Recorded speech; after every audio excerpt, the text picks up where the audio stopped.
Guys, আমরা বিবেজের জন্য apply করছি প্রায় 1 মাসের উপরে হয়ে গেছে, কিন্তু আজও পর্যন্ত কোনো রেজাল্ট পাইনি।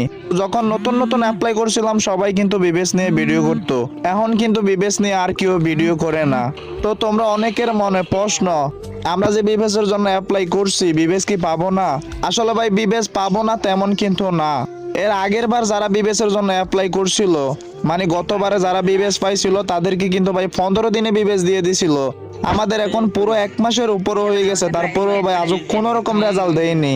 তার কারণ হচ্ছে ভাই আগে কিন্তু ভাই টিকটক থেকে বিবেচ দিত না, এখন যেহেতু টিকটক থেকে বিবেচ দিতেছে এই জন্য অনেক মানুষ অ্যাপ্লাই করছে বিবেচের জন্য। তো যেহেতু বেশি মানুষ অ্যাপ্লাই করছে সেজন্য বিবেচটা দিতে একটু দেরি হচ্ছে। তো ভাই আমি পাবো কি না জানি না, তবে যাদেরকে দিবে ইনশাল্লাহ অতি তাড়াতাড়ি দিয়ে ফেলবে।